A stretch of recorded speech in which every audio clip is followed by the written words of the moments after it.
Let's shift focus to the war in West Asia now, where 3 Israeli companies are profiting from the war in Gaza. These companies have experienced a significant surge in profits. Their growth coincided with the outbreak of the war in Gaza on October 7th. That was last year. And with the US arming Israel with billions of dollars in weaponry.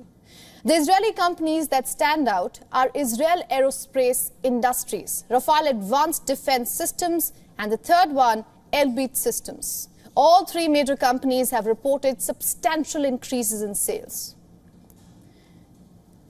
While Israel Aerospace Industries experienced a 49% jump in net profit, Rafale boasted an 85% rise in orders. Israel's largest weapon manufacturer, Elbit Systems, which is also one of the primary suppliers of weapons to Israeli military, saw its revenue rise by 11.5% to $1.55 billion. Elbit Systems reported higher first quarter profit as demand soared. But here's where things actually get interesting. 71% of the company's current order backlog is attributed to orders outside of Israel. What's more is that the company predicts it will meet its revenue target earlier than it is expected. Elbit Systems CEO told to Reuters, and I'm quoting from that, "Our internal goal was to reach $7 billion by 2026. I can tell you it will be much earlier." He attributed this to the growing demand in defense spending around the world.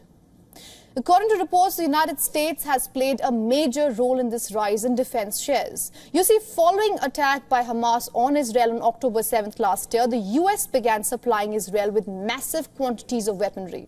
Among these weapons, Israel received more than 15,000 bombs, as well as 50,000 artillery shells. And these transfers were made within just the first month and a half of the Gaza war. These transfers have reportedly been deliberately shrouded in secrecy in order to avoid public scrutiny.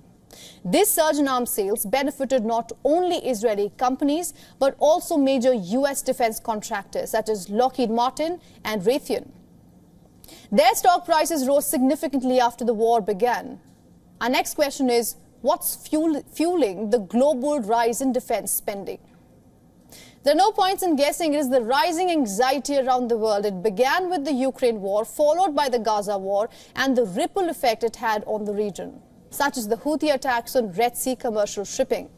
Shares in weapons manufacturers have surged as governments around the world reassess their security plans and military preparedness. This increase in defense spending is fueled by instability. The war in Gaza has evidently become big business for many defense contractors. Additionally, many American corporations have substantial investments in Israel. The business of war is obscene, but it highlights the complex relationship between international conflicts, arms sales, and corporate profits. You see, the longer the war drags on, the longer instability persists, resulting in increased profit margins. So the question is, how long will this obscene profiteering continue? Over 36,000 Palestinians have been killed. Over 82,000 Palestinians have been injured. Lives of 600,000 Palestinian children are at stake.